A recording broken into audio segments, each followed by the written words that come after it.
Welcome to the next episode of HR Mavericks. I'm Garrett Justice, and today I'm joined by Angie Redmon, who's the president at striveHR. Angie, how are you doing today? I'm great. Thank you so much for having me here. Been a longtime listener of the podcast. I found out about you a few months ago and have really enjoyed listening, and I appreciate the invitation to be here. Well, thank you. I appreciate you being willing to be on the show and also support our HR Mavericks community. So I'm excited to tap into that wealth of knowledge that I know you have and really just dive into this topic. But again, before we do, we always like to have our listeners share just a little bit more about their career backgrounds and what their company does. Absolutely. Well, at striveHR, we focus primarily on two areas of our business. And one is to help organizations that are striving for a workplace award. So if you think of programs like Best Places to Work or Top Workplaces, I'm that partner right with those organizations, helping them go through the actual application process and the analysis of the findings. And then we put strategies and goals together based on those findings and measure those throughout the life cycle of that program year. And the other part of my business is I'm a one-on-one coach for HR professionals. So I've been in the HR world for about 25 years. And I feel like I have a lot to contribute back to those that are within the industry. Started HR, I've heard several of your other guests say they started by accident or fell into it.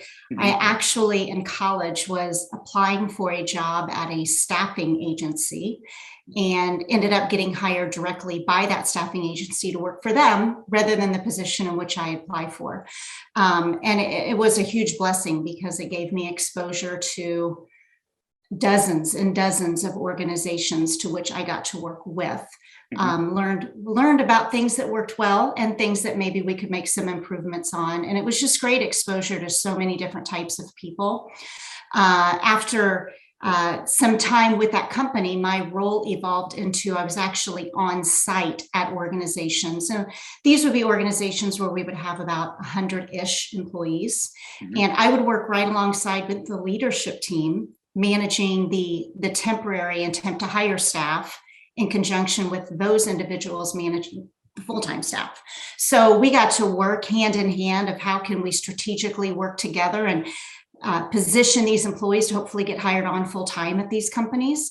And I really liked the opportunity to be involved with them, but I really wanted to be part of the actual organization. So I chose to leave the staffing industry and went to the tech community as an HR director. And this was a really interesting time to be in the tech industry because it was around Y2K. And it just so happened that the software company that I was working for service the financial services industry. So if you're thinking you're having banking accounts and you have credit union accounts, and here it's December 31st of 1999, switching around to the year 2000, and you're standing there keeping your fingers crossed that everything is going to go okay. And of course, from a staffing perspective, that's where I was really able to leverage that skill set because we were hiring top-notch developers to work for our company. And so it was really up to us to have an environment that attracted them, that really made them want to come work for us. So culture, engagement, all those buzzwords that we talk about now were just as prevalent then as they are now. So spent about 10 years making that company as great as we could. I wish that the Best Place to Work awards were available back then because I have absolutely no doubt that we would have been in the running for an award like that. But after about 10 years, our company was acquired by another software firm. And my role was retained, but in a different capacity. So as they were continuing to acquire organizations, we were the first, ended up being their largest, but we were their first, and it went very well, I guess, as well as an acquisition could go. So my role and several others were retained to become part of this merger and acquisition team, if you will. One of our first it was actually a company in Utah. So I was able to spend quite a bit of time out there and get to know the employees there and onboard them to the new organization.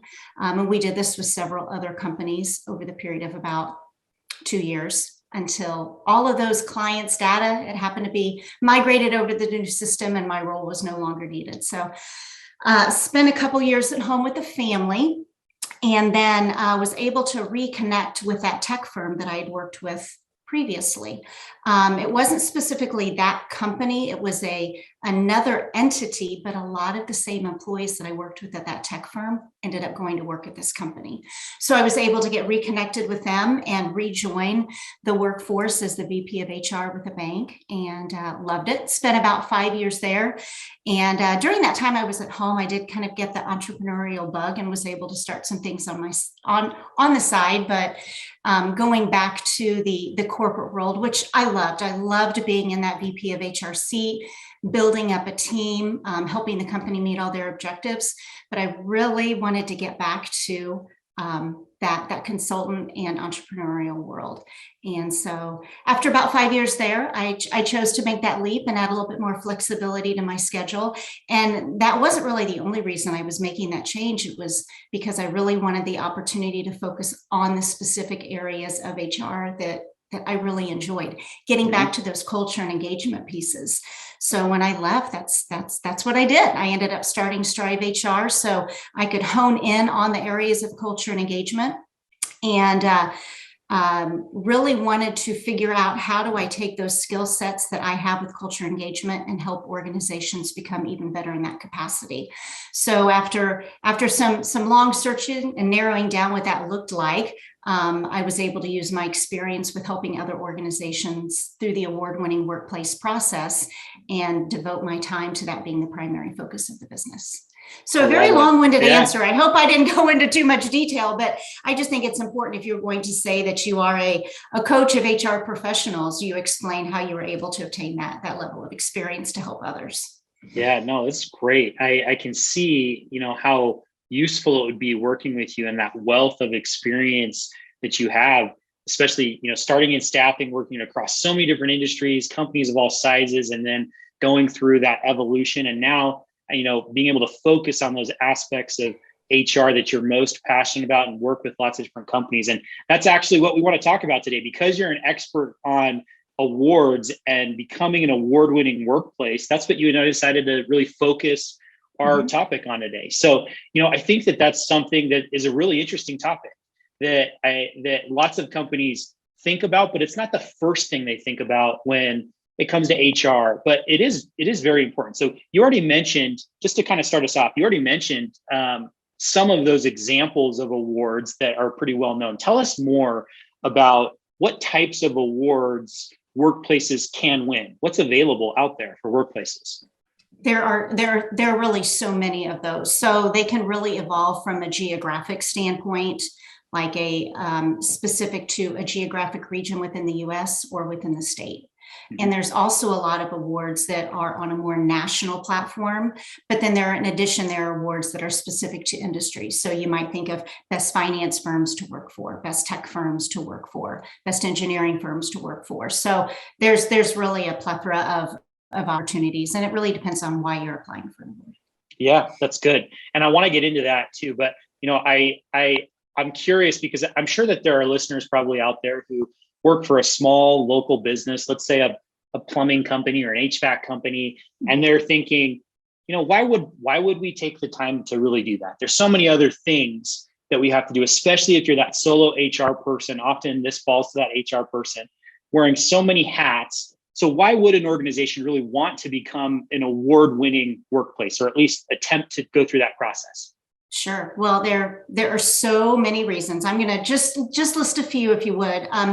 But just like I talked about before about employee engagement and how important that is. And that was something that was really important for me to be able to help organizations do. And so this is a great way because you're asking employees for feedback when you're going through these application processes. So you're getting yourself in a position where your employees feel valued and they feel like you trust them because you're asking them for very specific feedback on how they feel about your organization. And another area is the credibility it establishes. So, and that's in two forms. So it establishes credibility with your employees that you are dedicated to this process. It also establishes credibility with the outside community, specifically, not just your local community, but your customers. There are clients out there that want to work with organizations who have earned a distinction such as this. So that's definitely another reason. And along those same lines, simply put, bragging rights. And there's nothing wrong with that CEO being very proud that his or her organization has earned this distinction. So that's definitely something. And I tell, especially HR professionals, they're in that very small department. If you find yourself hopefully in that situation, you need to become very close friends, hopefully, with your marketing team and your IT team, because as you're going to spread the word about this, you're going to want them on your side and to be able to help you with that process. Yeah. Another area in which you can help is in retention. So this is an area in which many organizations will leverage this distinction to attract new talent to their organization, and that is definitely a benefit, and it's very important. It's also important from the retention standpoint, because as you're gathering that feedback, you're learning more about why people stay at your company. Then you can leverage that to your recruiting strategies. Mm-hmm. So as you're sharing with the outside community, this is why people want to stay at our company, and you gather that information from the people that work for you on the surveys.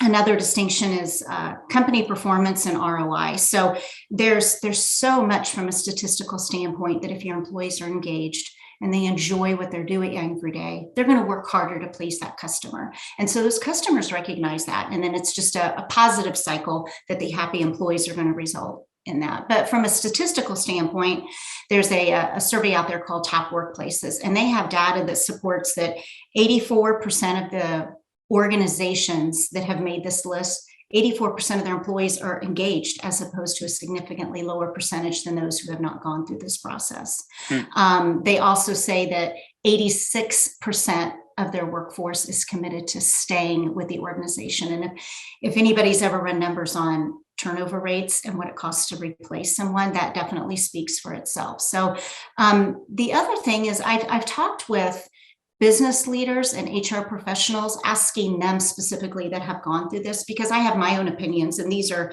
my own opinions of why these are reasons, but they're telling me the same things, that they do this to attract and retain top talent for their company. And they're also doing it from an employer recognition standpoint. They have found themselves in situations where they may bid for a job or bid for an opportunity, and they are putting themselves in a higher leverage opportunity if they've earned an award such as this. Yeah, really, really interesting and really good points. I can see why, it's so valuable. Of course, attracting and retaining the best talent is one of the main benefits that I think people think of. But one of the things that you said that really stood out to me is really the first point that you made of, so many companies know that they should be talking to their employees, getting feedback about their experience. And so why not leverage that to help you get an award possibly along the way, right? There's kind of like, it's kind of the two birds with one stone type of thing. It can be a forcing function to make sure you're talking to your employees, and then you can learn a lot and improve a lot along the way. And oh, by the way, if that's part of the process of getting an award, why not get recognized for that? So I love that thought. Great. Yep. That's you've got it. Exactly. So my next question for you though really is around, is there a right time for a company a right or a wrong time for a company to apply for an award, right? Is there ever a time where a company is too small, where it doesn't make sense to apply for an award? And once you get to a certain size or stage, then it makes more sense. When should companies be thinking about this? Well, they should be thinking about it all the time, especially because some of them have specific requirements. So for example, some have a minimum employee requirement. Okay. So if they're not quite at that level and they know that that's a goal that they've set forth for their organization, they can start preparing for that. Okay, we know the kind of data we need to be gathering. Let's get prepared for that so that when we're ready, we can move forward with doing that. So, and then also from the aspect of, if they know they have some things they need to work on, we know we need to improve communication. We know that we need to improve our processes. Let's start focusing on that right now. And that gives them an opportunity to start to show leverage of improvement, so that when they do actually measure that, their employees are going to notice for sure. Awesome. No, those are great tips. So what are the steps an organization should take, preparing and starting to apply for a workplace award? When I talk with a company that's going through this, I tell them the very first thing they need to do is identify why. Why do they even want to go on this journey in the first place? And you had asked about what types of awards are out there. So if they can figure out why they're wanting to do this, first of all, that will help them identify possibly what type of an award it is that they want to apply for. Some companies are applying for multiple awards, not necessarily simultaneously, but this really helps them identify, we know we want to be recognized within our industry, but we also know we want to be recognized within our local state or geographic area. Well, those are two different surveys in which you could do. So it's really important to understand your why. So part of that could be, are we looking at recruitment, retention issues, those types of things? Is that something that we want to make an improvement on? And then also considering, when they're identifying their why, what outcomes do we hope to achieve when we go through this process? So are they looking at candidate pipeline issues that they're having? This might help uncover something like that. Or are they having issues with issues for employees with customer facing problems? Something like that. If they know that there's a problem that they're trying to solve, this is a way to kind of hone in on what some of those issues might be. But as part of their why, I always encourage them, take a look at what your strategic goals are for your company. And let's find a way to connect this to that, because that gives you a bigger purpose and meaning behind it. And so, I mean, this is a journey. This is for some organizations like a year-long process, and it's going to get murky and busy, and you have 1,000 other things on your plate simultaneously with this. But when you can confirm that's your why of doing it, and you can connect it to a bigger goal, that kind of helps keep you on track and helps you focus. Yeah, I think those are really great points. And again, I just keep going back. I know I mentioned this before, but I keep going back to, I love how, as you're talking about this, it's really about, preparing your organization to apply for and hopefully win an award. It should be aligned with the awesome work that your company is already doing to improve the experience for employees, right? I think a lot of times on the surface level, we think about these awards as kind of a marketing play or a thing to just help us attract new talent. And yeah, that's part of it. But again, I think what I'm hearing you say through all of this is, no, really, it's a forcing function to help us improve our organization internally. And then hopefully as we do that, we're recognized for that work that we've done improving it and we win an award, right? So I love that fact that when you can tie it to what's most important for the company or issues that you have along the way and start with that why, then it helps okay, which awards should we look for and apply for? And at the same time you're improving, you could be going down that route, that process, right? Absolutely. Helps you stay very focused. Love it. So if a company is wanting to start here, they've started by identifying why they want to do this. They've done some research to identify some potential awards. Is there any advice you'd give someone who's starting that application process for an award? Yeah, absolutely. There's several things as far as if you're kind of getting that application going. Is some steps that you would want to take is accept that it's going to be a journey. That it's not a let's apply, we get the award and we move on, because that's really only the piece of what it is that you're doing. Except that you're going to be in this for the long haul. So that it is that you want to make a commitment to what that looks like. So the other piece of that is, good or bad, regardless of what the outcomes is, that you're committed to the process. So when you're getting your feedback from your employees, it's really important that that it's not just about the application. It's not just about the award. It's about the trust that you're gaining with them and that you're listening to the feedback it is that you're applying. And so I will often use this phrase, more than a trophy, because it is so much more than a trophy. It's the gold is what you get is when you get those feedback, the insights, the reports, and then you can definitely act on those.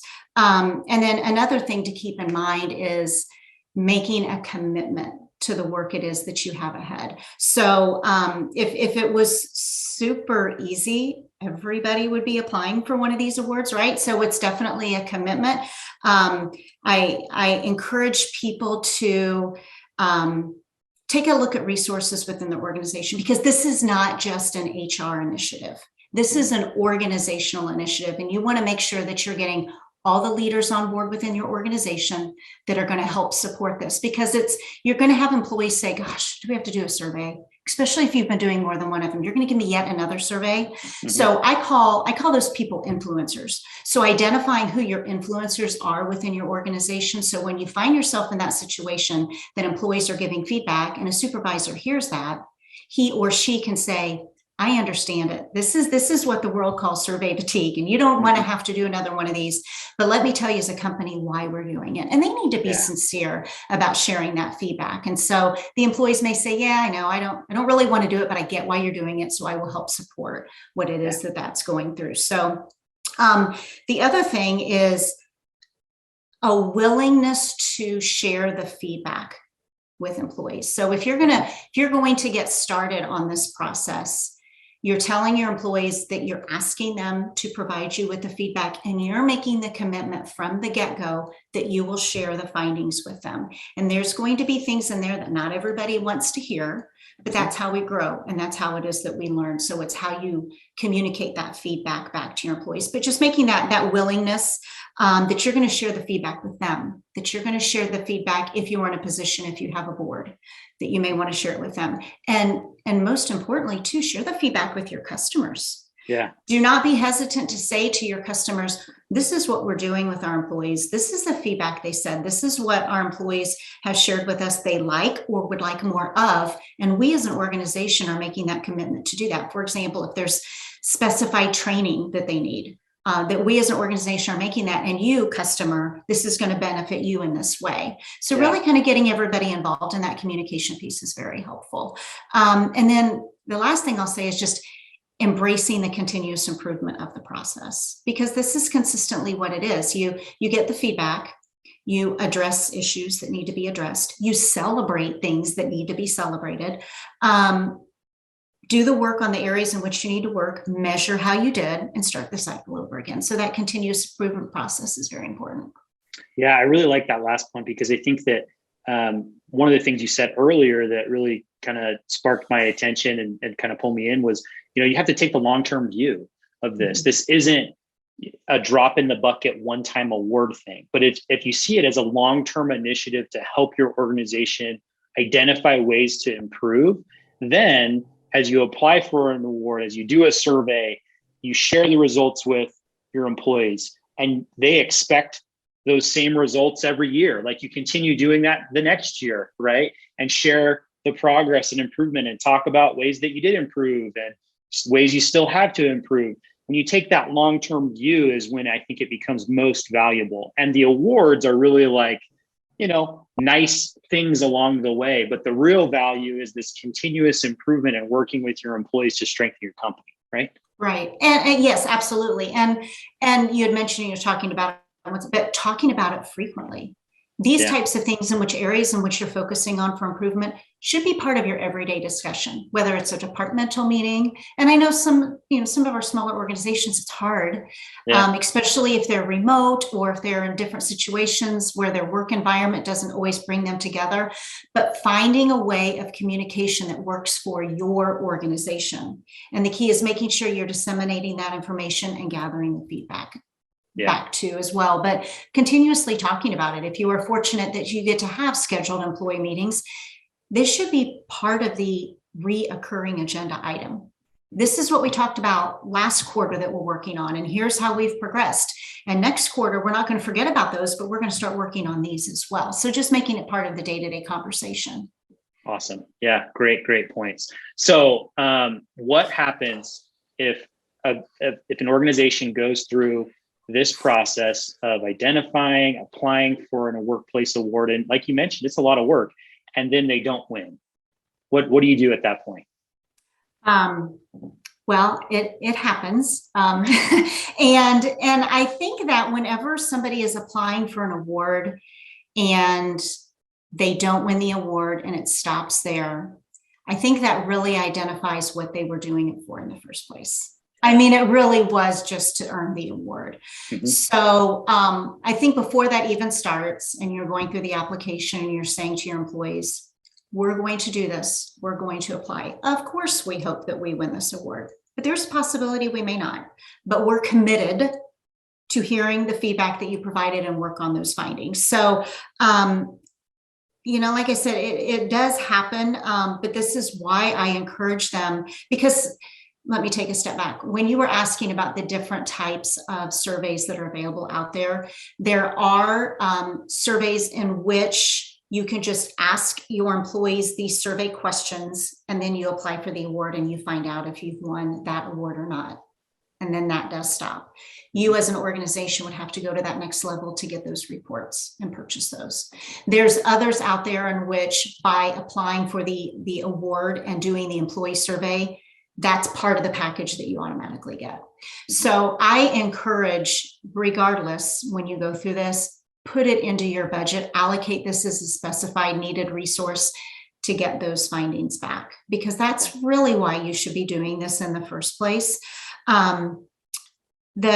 So that you can commit to getting those. And then when we talk about it being more in the trophy, it's more about the findings that's in there. So that also goes back to circling back to your why. If you didn't win, why did you do it in the first place? Was it to improve processes? Was it to find out more about how your employees felt? Was it to help prove a specific initiative that your organization has in place? And if it did any of those things and helped you, celebrate that. I have someone that I talked with that they missed the award that they were applying for by a percentage point. And it happened to be, this person was the president of the company that I talked to, and he took it very personally. And he took so much pride in his company, and he was really concerned, not that they didn't win the award, but that he had let his employees down.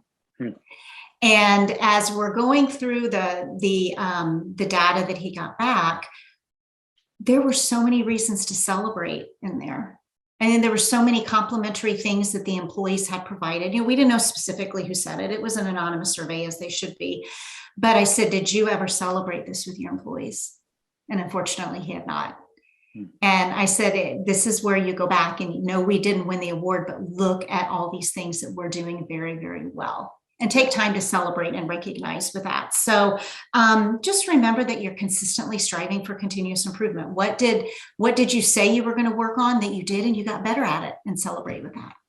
I love it. Great advice. Angie, this has been so awesome. And I know that this topic is applicable really for any type of company. So I appreciate you joining and just sharing your advice with us. If there are listeners that want to learn more about this topic, where would you recommend they start?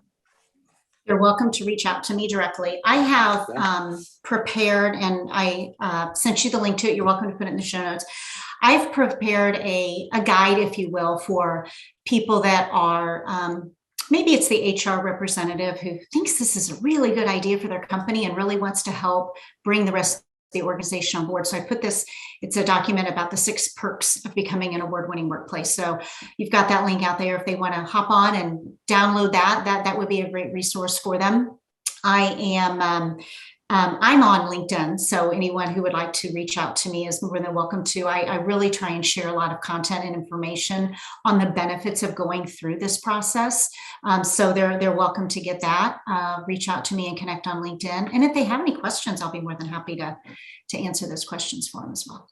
Awesome. Well, thank you so much, Angie. We will definitely link to that document, that PDF that Angie talked about in the show notes. So if you're interested, I definitely encourage you to download that. I was looking at it this morning and it looks excellent, super valuable, just going deeper on this topic. So, and I would encourage you, if you're interested in this topic and working with Angie, reach out to her on LinkedIn, because she's super knowledgeable, as hopefully all you listeners out there have been able to hear from just some of what she shared with us today. So Angie, thank you again for joining with us today. One of the last questions I like to ask all of our guests on the show that is not necessarily related to our topic today, but really more related to our community of HR Mavericks is really focused on democratizing HR knowledge and best practices.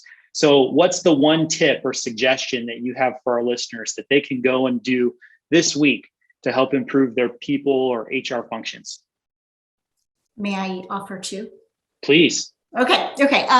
So the first one, and I learned this early on in my career, and once I understood this, it was kind of a game changer for me. And it's to know and understand how your business works.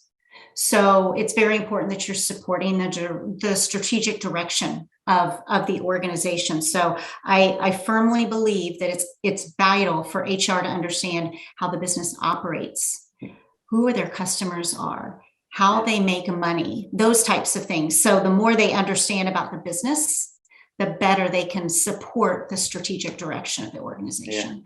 And then the other thing that I will mention is networking, and both inside your community of your employees as well as outside.